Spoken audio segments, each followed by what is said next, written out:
right. Do we look tired? I'm tired and I'm getting hungry. You go. some vitamin. Vitamin. Scott's been drinking.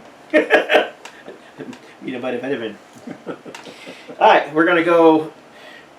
So we have a top 5 together. Yes, and then we have a top... And then we got to 6 through 10, where we're going to each show one. So, yeah. Actually, I think we had a top 6 together. Well, actually, then we got 7 through 10 together. So this is Scott's 10. Here's my 10. Oh, yeah. Thin Lizzy. Not shocking to see this on my list. You know how big of a Thin Lizzy fan I am. US, UK original pressing on Vertigo. Yep. And this one is kind of cool. It's got the die cut cover, which cuts out Brian Downey. No, wait. Yeah, one of them. I think it cuts out Brian Robertson. You can see it on the inside, and the cool part of this is it's a massive Jim Fitzpatrick drawing that you get to see all of the guys right there. And same track listing. But yeah, brilliant album. I mean, this was their big breakthrough album. It had the 2 huge hits for them. The only 2 songs really get played anywhere anymore. Boys Are Back in Town, Jailbreak. Yeah, you got it. Yep. The cowboy song is on here. Oh, why did I keep that? Because there's only 2 songs they ever wrote. So right, exactly. One of their heaviest songs is on here, Emerald. Emerald is awesome. Brilliant song. That song's been covered over and over and over again, most recently by Ace Frehley. Yep, that's true. He did a pretty good version of that. Warriors, Angels on the Coast. Warriors is a great one. Yeah. I love Warriors. But I mean, another one of those songs that's way overplayed, Jailbreak, but I still love that song. It's a great song. And the riff. Yep. It's so freaking heavy, man. I remember hearing that when I was a kid, just thinking, wow, that's heavy. And then deeper cuts, Angel from the Coast, Running Back, Romeo and the Lonely Girl, and Fight or Fall. Yeah, it's like half of this is hits and half are deeper cuts. Yep, and it's classic Thin Lizzy. It is. They had found their sound. They kind of got that twin guitar sound that every heavy metal band from the 80s stole, including Iron Maiden. Yep. LIZZY and Wishbone Ash were the ones, yeah. I mean, they weren't the first to ever do it, no. But they were the ones who definitely made it popular and definitely the ones who inspired the likes of Iron Maiden and whatnot, Judas Priest. The only thing that bugs me about the cover is they put it's Jailbreak Thin Lizzy, and it should be Thin Lizzy Jailbreak, but that's just me. It's a little irritant. Magic! Every time. All right, my 10, which I mentioned this one in another video today. Tech Ek by Black Sabbath, Technical Ecstasy. Real oddball, really. This comes on the heels of Sabotage, which was very heavy, very dark. This is a totally different approach. Yep, very much so. A lot lighter. I love the cover art. Yeah, awesome cover. What does it mean? I don't know. I think it's 2 robots having some kind of robot sex. Yeah, that's what I always thought. One's definitely male looking and one's female. Much more rock and roll going on here. Yep. There's not really... None of these songs really go into the places like the earlier albums had gone. Not real super mystical and stuff like that. But it's pretty solid. It's just different. It's if you're expecting something from Sabbath, this was kind of odd. Bill Ward sang on that one? Yeah, Bill Ward sang on the ballad "It's All Right." One of his, he had a vocal appearance on this one and the upcoming one, "Never Say Die," which is the last cut on the album. I like it. I think strong songs on here are Backstreet Kids, All Moving Parts Stand Still. Gypsy. Gypsy's on there, right? Yep. You Won't Change Me. You know, I grew to love the whole thing. So it's strange for Black Sabbath, but if you love Sabbath and their original sound, you're going to love this anyway, and that's just how I am with them. I'm total whore for those guys. So that's my 10. Is your 9? There's my 9. You want me to hold the contraband? Yeah. We won't focus on it too much. I didn't discover this album until the 80s. Yeah, early 80s. But man, I love the Scorpions. This is Virgin Killer. Yep. Yuli Roth era Scorpions. I love most of the Scorpion stuff, but I just can't get enough of the Yuli area stuff. Yep. This is the Yuli era stuff. This is the American cover, the censored cover. This is the. Whoops. Yeah, I should move my fingers. We didn't want to belabor this, but this is the original cover. And I just. It's I own all the alternate covers to all the Scorpions records, but I don't own that one just because I just find it. Yeah.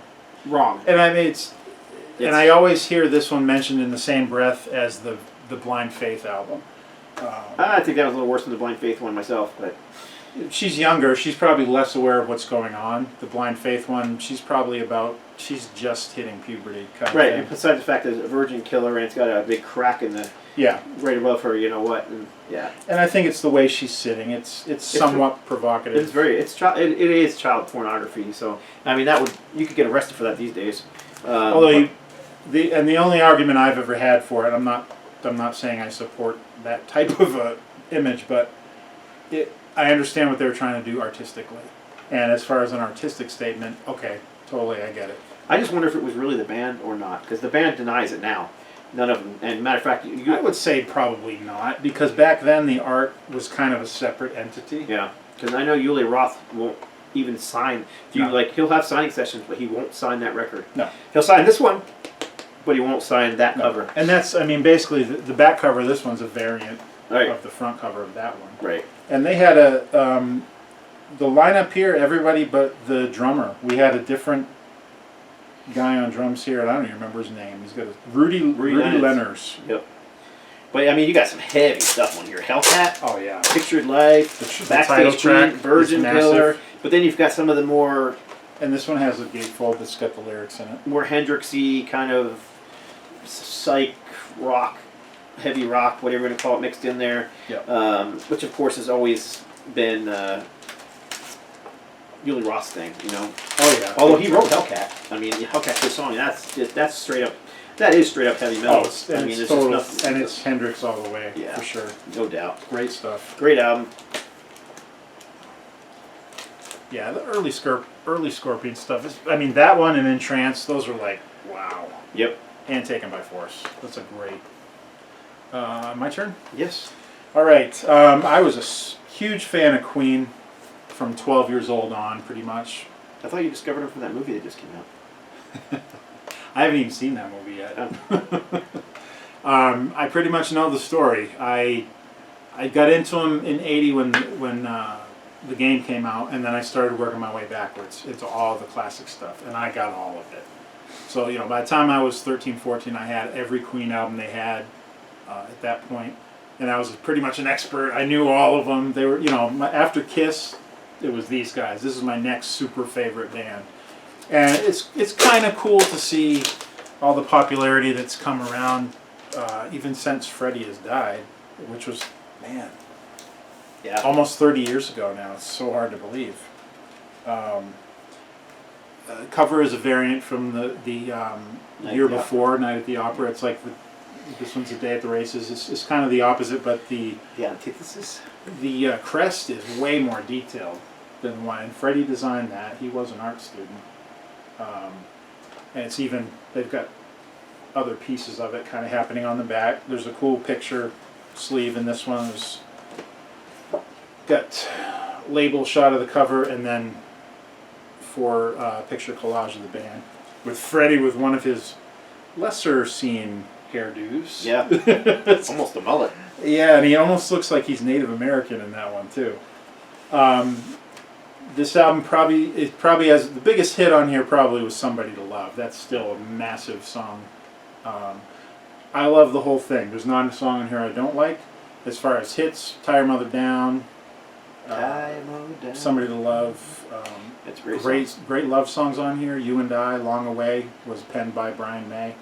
"Teo Toriate," "Let Us Cling Together," great love song. It's a great album, but it's more full of deeper cuts. Yep. Which is why I like to listen to it. Yep. Because you're not totally sick of it. Yep. Exactly. And if you listen to it carefully, man, there's so much going on. I mean, Night at the Opera had so many different styles, kind of a conglomerate. This is the same way, just not as obviously. But if you listen really close, got a scratch, or is that supposed to be there? Don't know. Huh. Like good old-fashioned Loverboy. You just listen to that thing, and it's like this old Roaring '20s or even before kind of song, turn of the century kind of thing. There's so many neat little subtleties in it that you don't catch unless you're really paying attention, like on headphones or something. Beautiful album, and was one of my favorites. And that's Roy Thomas Baker, right? Who produced that one as well. I believe so. Who really helped it then. I mean, a lot of these guys, even Queen, they're brilliant musicians and songwriters, but they had help. I mean, Oh, totally. producers Man. did more than just record a record. Totally. I'm pretty sure that was Roy Thomas Baker because he Just just saying. weird. Why wouldn't they give production credits? Okay, here we go.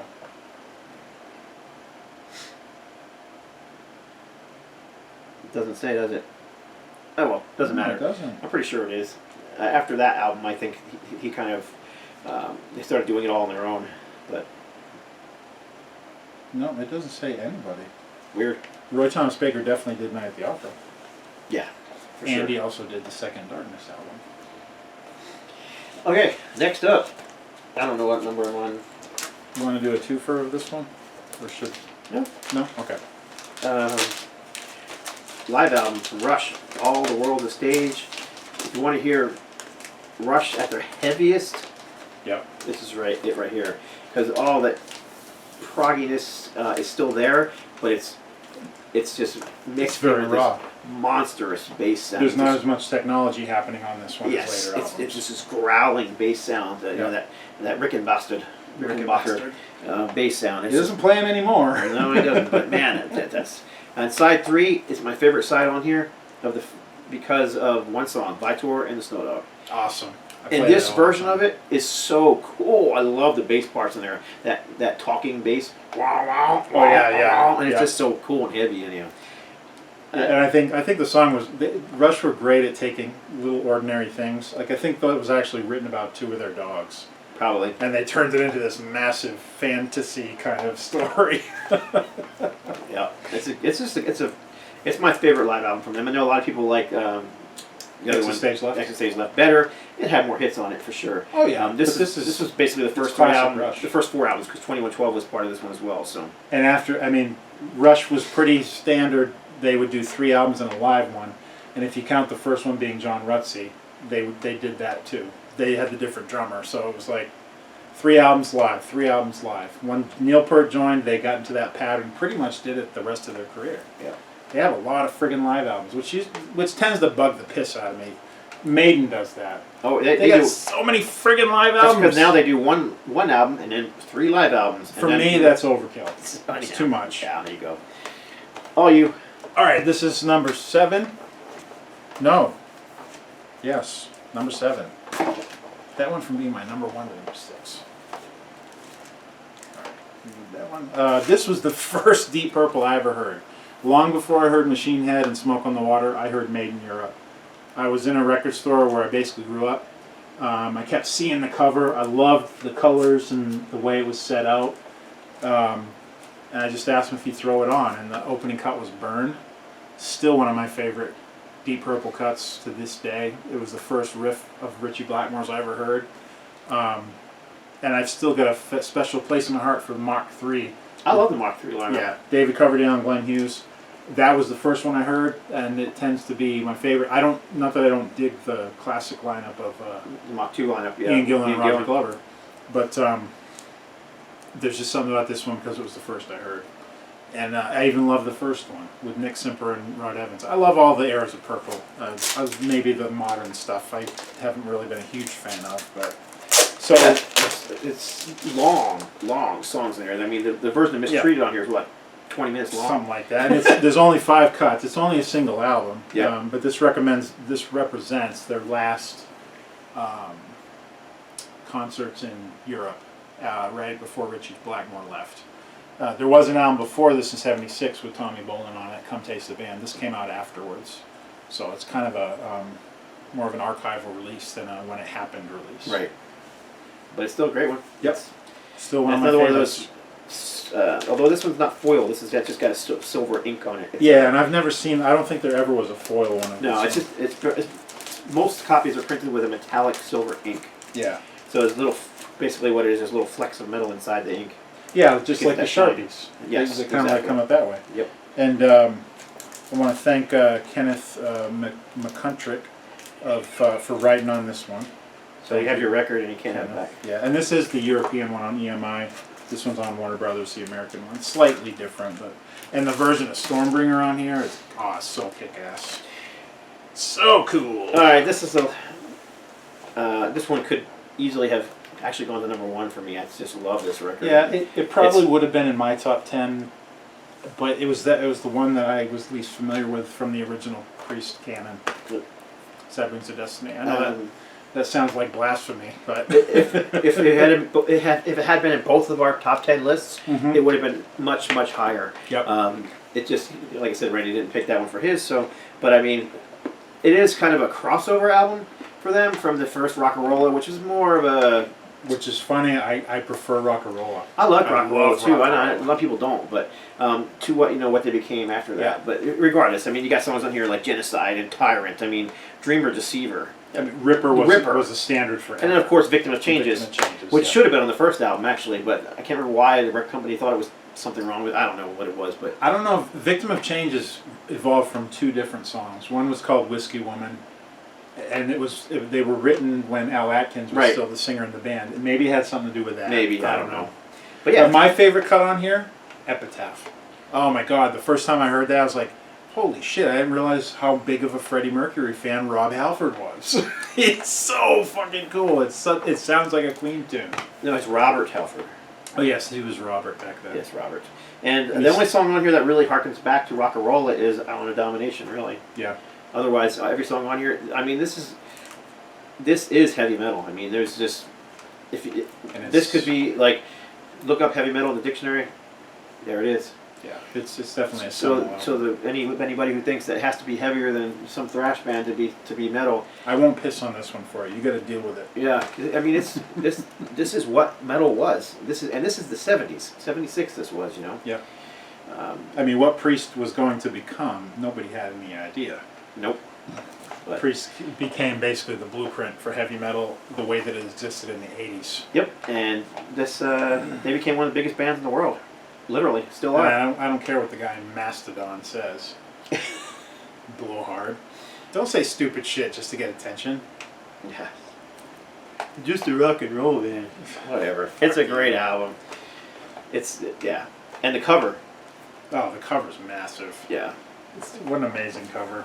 And he's got that little symbol on there, that kind of cross thing. The Priest cross, which has got the JP in it. Yeah, and they've since adopted that even more often, and you see it now in all their albums. On the new logos, the T is made into that, which personally I think it looks ridiculous. It's total overkill.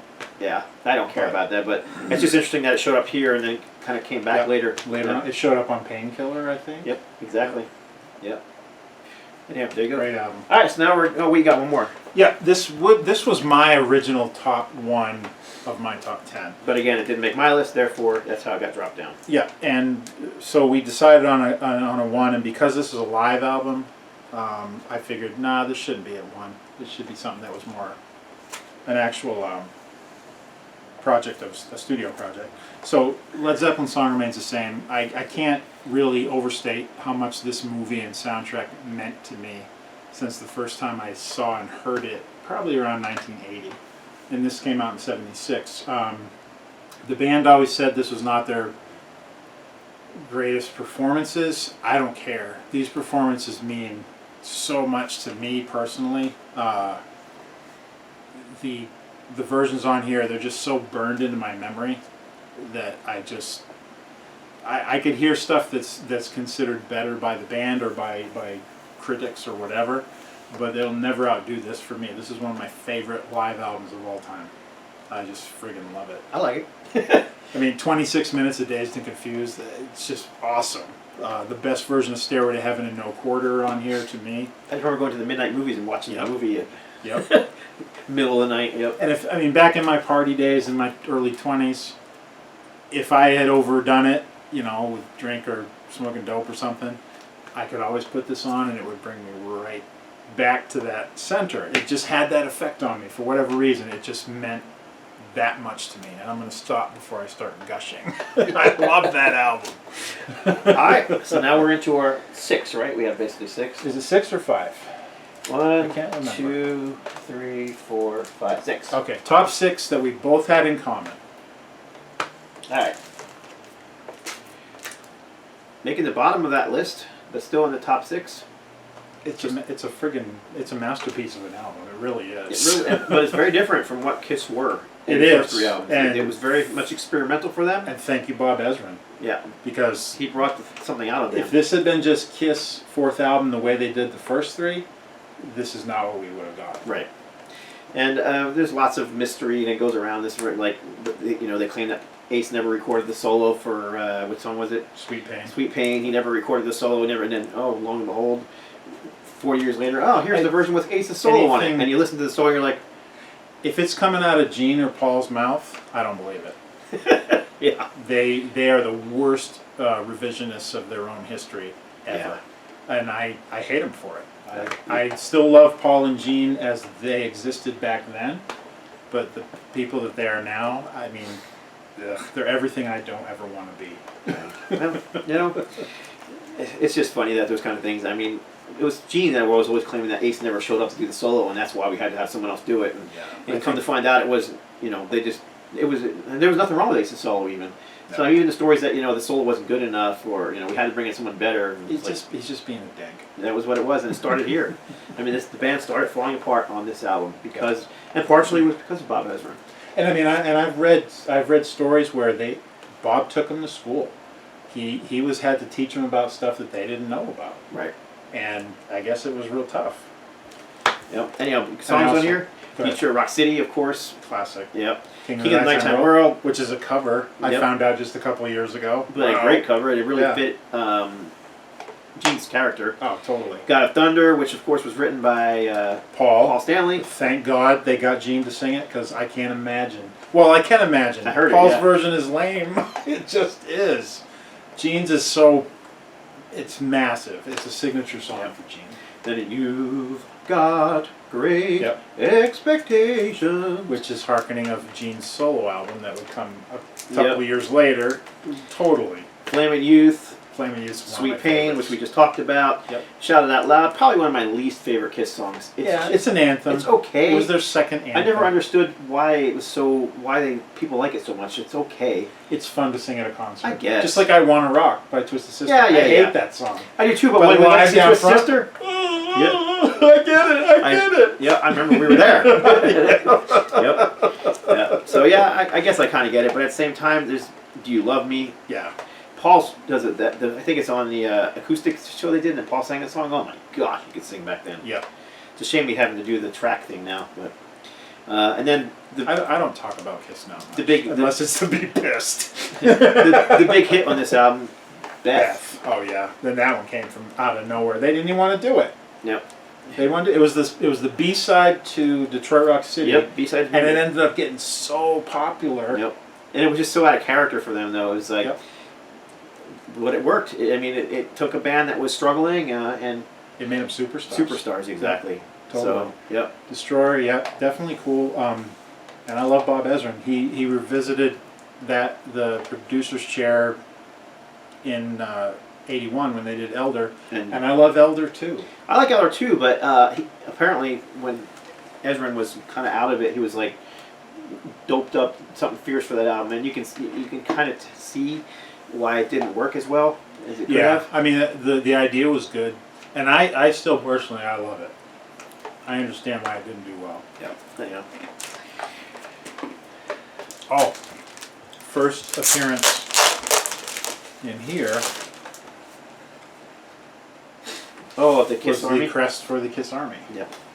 I don't know exactly when it got established, but this is when it became real.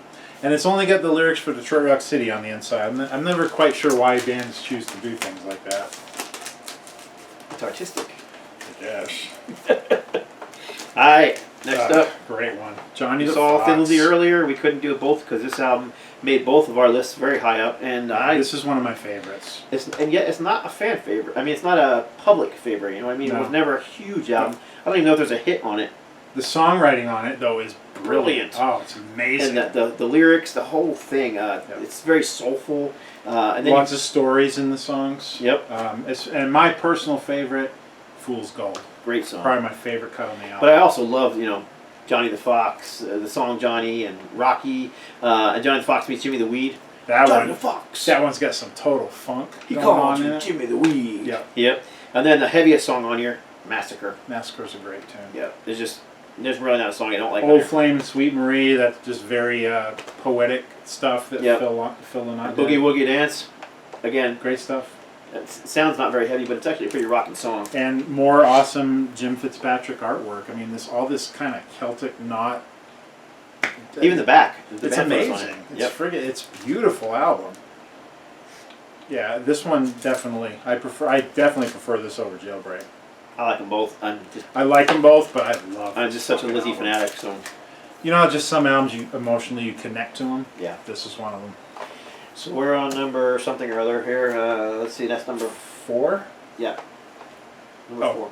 Yeah. I mean, this probably could even have been number 1 for me at some point.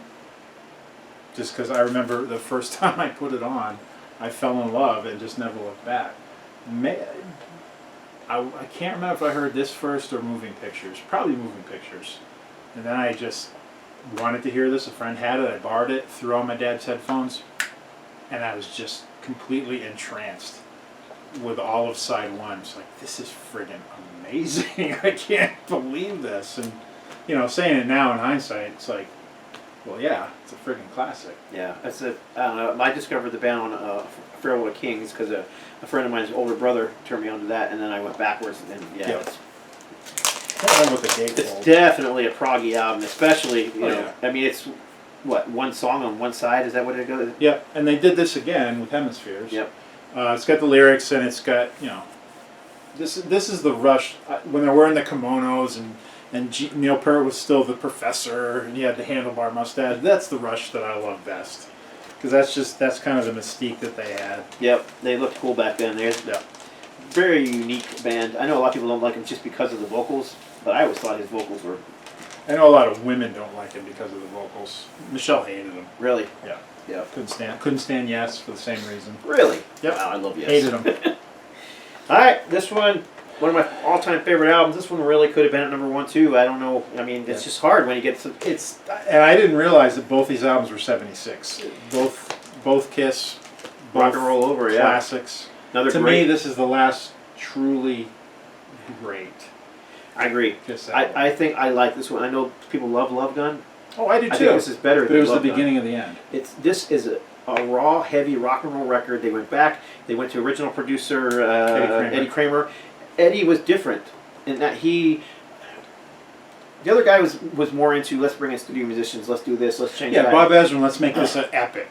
Eddie Right. Kramer, let's make this a rock and roll motherfucking record. He was Jimi Hendrix producer, Oh, right? yeah. Yep. And he was all about bringing the best of these guys. You're the band, you're playing the music. Yeah, we're not gonna. Yeah, exactly. And that's what you get here. It's just heavy, and there's just And the cover. I mean, the cover was just iconic, awe-inspiring. It's like I couldn't stop looking at it Yep. because I didn't when I first got into Kiss. I was in 3rd grade, so I wasn't real aware. And I'd seen the Destroyer album cover, which is cool. You can see what they look like, but this is really bringing out their characters. Yeah, the characters. Yep. Big time.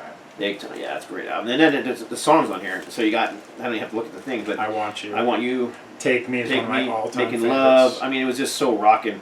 Mr. Speed, Ladies Room, Calling Dr. Love, don't, Yep. don't. The cowbell song. What else you got on here? And I heard that on the radio when it was first released as a single. And a far better song for Peter than Beth. Baby Driver. Yep. One of my all-time Go, favorite Baby Kiss Drive. tunes. And then, of course, Hard Luck Woman, which is also Peter Criss singing, but Originally written for Rod Stewart. Paul Sterling thought he was going to be able to sell it to Yeah. Rod Stewart, and they ended up using it for the album instead. Yeah, great song. Love 'em and Great Leave 'em. follow-up to Beth. Yep. Love 'em and Leave 'em. See You in Your Dreams. Mr. Speed. Great album. Yeah, it's just... And might as well show the goodies. See You in Your Dreams actually made a comeback on Paul Stanley's solo Gene record. Simmons. It was Gene's. Oh, I said Paul. Yeah, Gene. Sorry. It's okay. I like the original better. He tried Yeah, I to- do too. I don't know what he was trying to do. romanticize it, maybe. I don't know. Maybe. So we got Picture Sleeve, pretty cool. Yeah, it goes along with the cover. Yep, for sure. The 4 members, the 4 Get logos. the obligatory. Oh yeah, order if you form. You can't own a Kiss album without, if you don't have an order form. Like when you they don't- still had the sparkly belt buckles. Yeah. That's one of the programs I wanted. Was that Kiss on tour one? I right just- there. I just sold that belt buckle. Did you? I got it from somebody who had it in New Jersey, And The Just Kiss one or the Rock and Roll Over? Just Kiss one, that exact one right there, Ah. from the exact same company from 1976. And I always wanted one of these, and I never had one. Yeah, so anyhow, a good friend of mine picked it up, and I'm glad he did because he's a huge Kiss fan. Sweet. So And unused, original sticker. Oh, I didn't have this in my original album. I got this much later. yeah, I had it in my original album. I think I might have used them or used part of them, or I don't remember. And I have a real good one now. So, Yeah. but I mean, mine's a little bit. It's got a little wrinkles in it and stuff, but well, for a sticker that's been around since 1976. yeah, Yeah, not bad. this album's awesome. Well, all these yeah. albums are awesome. It's so but damn heavy. this is Ritchie Blackmore's Rainbow Rising. The With official a- title. With a friggin' monster. He came back, pretty much ditched all the Elf guys except Ronnie from Yep. the first album, and came back with a fucking monster lineup, man. Wow. So you've got let's see, Kazi Powell right on drums. And he's one of my favorite drummers. His sound is so tight and so crisp. Yep. I mean, it's not booming like Bonham, but it's got its own quality to it. Yep. You know, that's just like. And we lost him Yep. some years ago. Kazi Powell. And then there's Jimmy Bain on bass, which. We lost him a few years ago too. Yep. Went on to play with Dio and among many other bands. But Yep. Even played some session work with LIZZY. Yep, sure did. Wild Horses with Brian Wild Robertson. Horses, yeah. And we got Tony Carey on keys, Tony Carey who on went keys, on to yep. do his own stuff solo-wise. It's kind of proggy, but just great work he did on here. And And Dio of course Dio, yeah. is in top form here. It's a great friggin' album. And it's longer songs, less bluesy than the first album was. Yep. Yeah, Terror I mean, Woman, Stargazer. Stargazer. Stargazer's epic. I'd probably, if I had to pick one song on here that's my least favorite, I'd probably say "Do You Close Your Eyes." But Yeah, it's that's okay. kinda- It's not sort my of favorite full. song on here, but the rest of the songs are just brilliant. Yeah, and Starstruck is such a great, catchy riff. And So Starstruck and Stargazer both. Just, Stargazer's amazing. and of course Terror Woman. And I that's- mean, they kind of did another, like Gates of Babylon was real similar to Stargazer on the next album. and again, iconic cover. Yeah, very. Definitely one of the first wave of British heavy metal releases. I mean, a prototype for what metal would become in the. But yet it grew late out 70s, of early- one of the progenitors, which was Deep Purple. Purple, You know, yeah. this in itself was a second wave, but it's still It's still pre new Still wave of pre- British yep. heavy metal. Yep. Yep. Which was what 79 through 85 or so. ish. Yeah. Anyway, there you go. So we're gonna do What a number great one album, now. man. We had two copies, but we seem to have misplaced one. So I don't have this one here. But Number one. Aerosmith Rocks. anybody surprised? One of Scott's favorite albums of all time, and honestly, I love it too. What a great Yep. friggin' Aerosmith record. And this copy is autographed by the whole band. And Randy actually picked this one up for me in I Vegas. saw it. I'm like, Scott needs this. I don't think I even asked you. No, you I just didn't. friggin' bought it. I'm like, he really needs this. It came out of I think the collection of Gene Simmons. It was actually in his stuff to sell at the It is, Kiss store Yeah, in Vegas. his mini golf store. Yeah, so I actually kept the little Kiss thing that came with it in there. Yep. But yeah, heavy record. This again, American heavy metal, 1976. You don't get much heavier than songs like "Nobody's Fault" and "Sick as a Dog." And Back in the Back Saddle. in the Saddle. I remember Back in the Saddle, hearing it on the radio, a brand new release when I was in like third grade. And It's that's like, where he got wow, his. I like Aerosmith. That's where he got his name, so the Demon of Screaming, right there, just from that. I Back in never the heard Saddle. that one. Yeah, Joe Perry calls him that on stage when he introduces him all the time. Demon of The Screaming. Demon of Screaming. You know, Rats in the Cellar combination. Oh, yeah, man, this yeah, whole album. combination's And then of course killer. it ends with "Home Tonight," which is just a wicked cool ballad. Yeah, which is piano like ballad. kind of like the way that Toys in the Attic ended with "You See Me Crying." Yep. That was kind of the little pattern they had going. And Wow. it worked. And of Oh, course, yeah. that's thanks to Jack Douglas, who was producing all those albums, and Yep. and he just brought the best of them. Yeah, they were definitely in the throes of drug use here. Oh hell yeah! Not quite as bad as they would be for the next album, but Has that got the picture sleeve in it? yes, It well, does. I think it does. If you don't want to open it, that's cool. I only have like 7 or 8 copies of this. And it's got a great caricature of them on the picture sleeve too. I always liked it. Yeah, it's in there. And a cool collage. Yeah, that's freaking really cool. So it's kind of like they're like bobbleheads almost. Yep, it's great. But yeah, it's just a heavy album. I mean, if you want to hear heavy for 70s, Oh yeah. this is actually heavier than the same album that Sabbath released in '76. It's way heavier than. Then Technical Ecstasy? Technical Ecstasy, yep. Yeah, I would say so. I mean, by Nobody's Fault. That's a heavy friggin' song, and that was actually penned mostly by, if I'm not mistaken, Brad Whitford. Yep. I've heard it described, and he wrote some really heavy songs in the key of F sharp. Another one being Round and Round from Toys in the Attic that had this really heavy F sharp riff in it. Which one are you looking for? There's a shot where it's like he's puking or something. There's some really cool it's shots. It's a weird picture. I can't. Oh, maybe it's just the one where he's got cake all over his face. Yeah. Maybe that's what I was thinking. Anyhow, it's just a brilliant record from them. Yep. So it's our number one from 1976. If I had made this list myself, it still would have been number one from 1976 for me. It's just one of my all-time favorite records. And when we did the collaborative, I was like, "There's no." I mean, Rainbow could have been, but I think it just Scott. I know how much he loves it, and I think it just tilted it. But that's had to be our number one. Yep, so that's it. We got that done in a little over 5 hours. Now we can go eat. I'm starving. All right. And once again, I always appreciate y'all writing.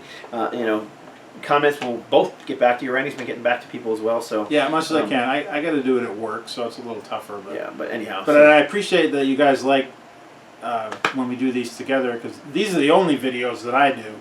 And I'm glad that you guys dig it, and that Scott lets me kind of ride in his coattails for it. So it's fun. I always have a blast. Yep. And we got lots more to do.